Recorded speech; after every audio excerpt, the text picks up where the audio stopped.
donne maintenant la parole à son Excellence, M. Evangelos Venizelos, vice-premier ministre et ministre des Affaires étrangères de la Grèce.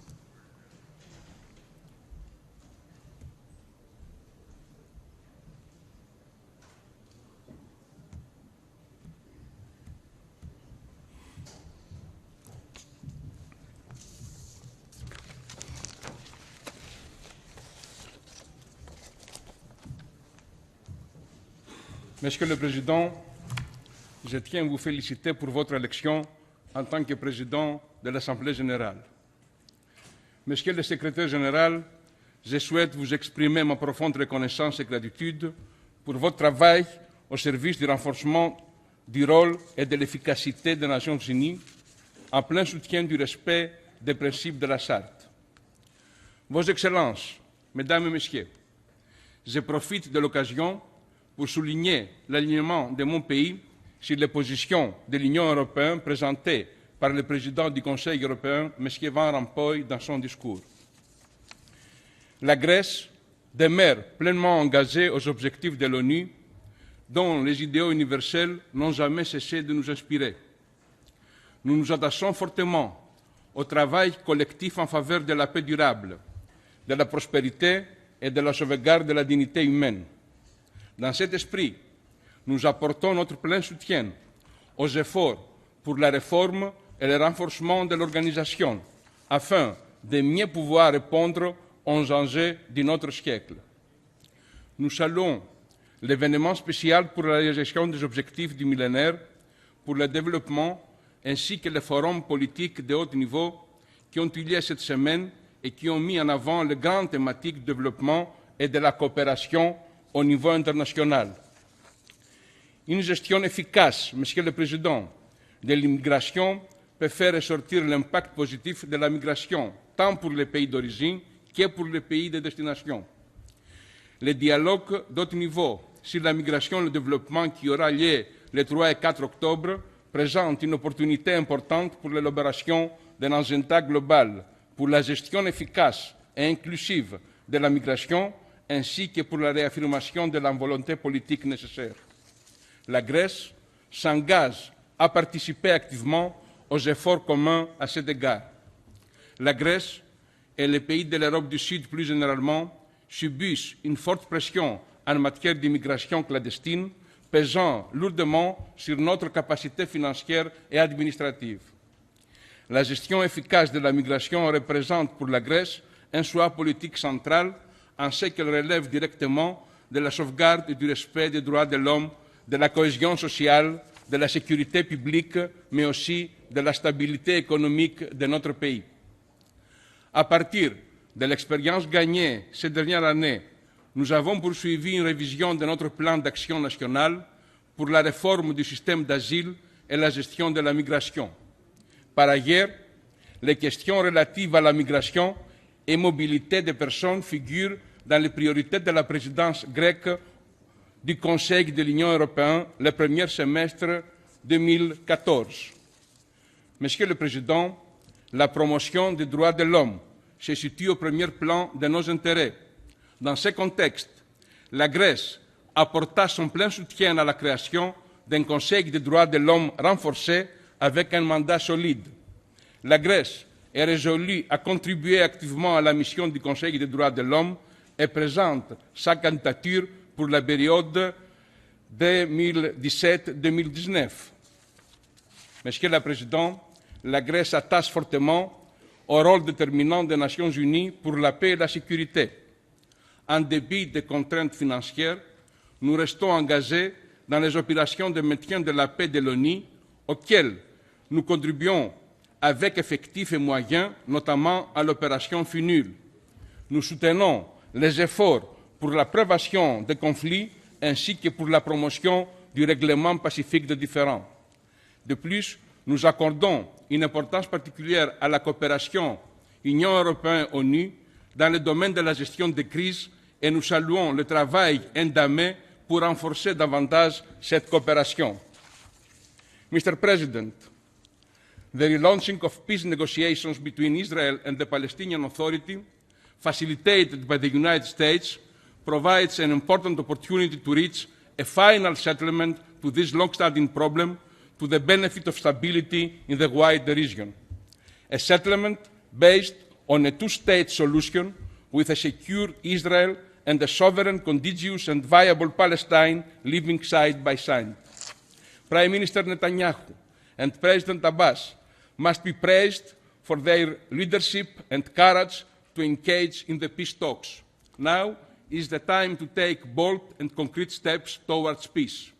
Greece is, of course, very concerned with the ongoing crisis in Syria, a crisis that jeopardizes stability in a very fragile region. Greece and the European Union have unequivocally condemned the use of chemical weapons, and we strongly support the US-Russian initiative for the collection and destruction of Syria's chemical arsenal. We welcome the diplomatic breakthrough achieved by the Security Council on the distribution of Syria's chemical weapons.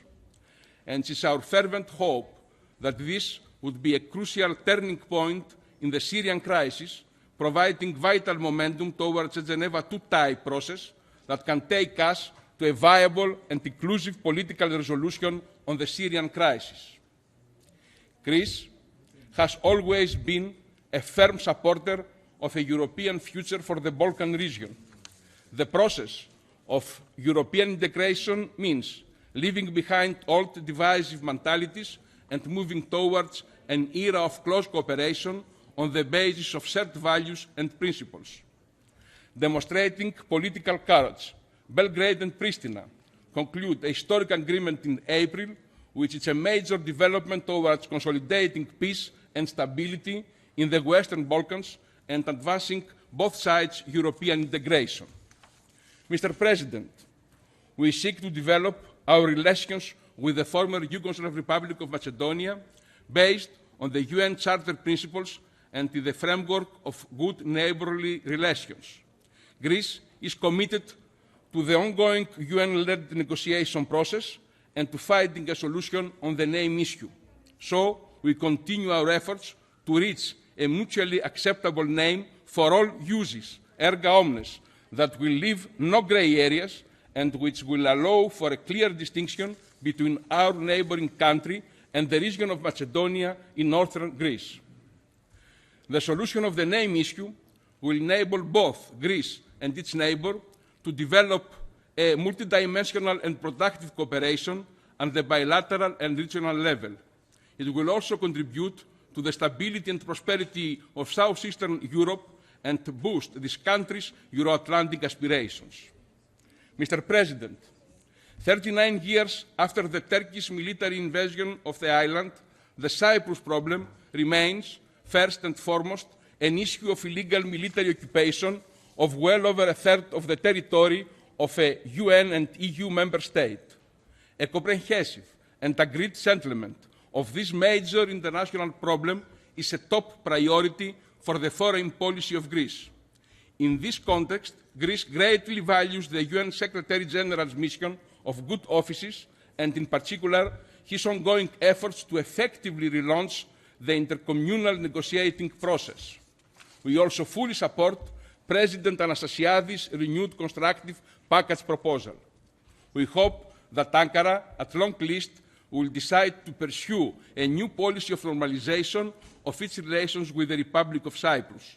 Such a Turkish policy would decisively facilitate the relaunching of intercommunal negotiations.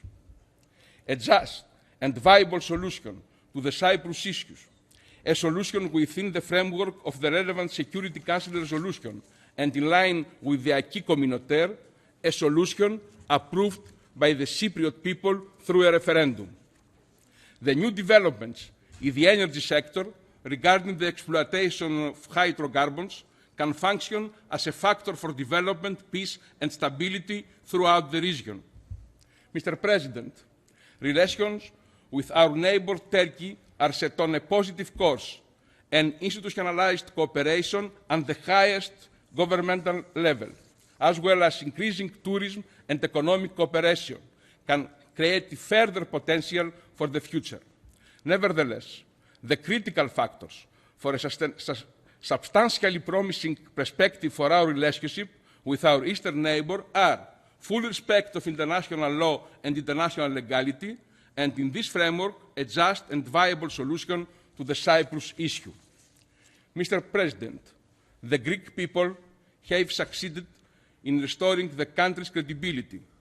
Greece has already achieved the highest structural primary surplus in the Eurozone, 5% of GDP. Greece has achieved a peacetime historical first, a fiscal adjustment of 19% of GDP in the 4 years between 2009 and 2013. And we have done this in spite of 6 years of recession. We have carried out necessary structural reforms in public administration, in the investment sector and the labour market, and our privatization program is already yielding results. But all of this, of course, has come through great sacrifices by the Greek people and at a very high social and political cost.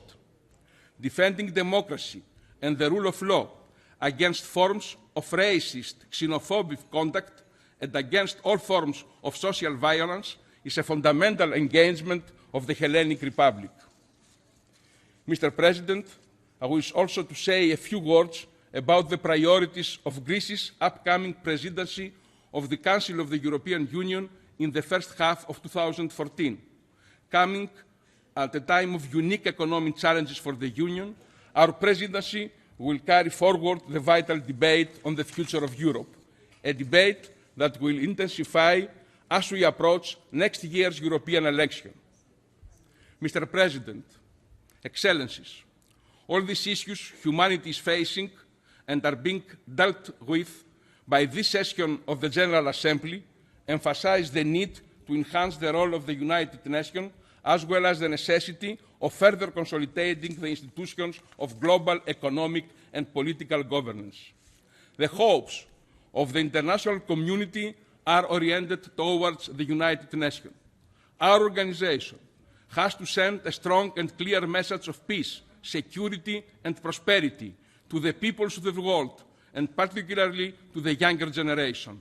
I thank you for your attention. Le ministre d'État, d'accord.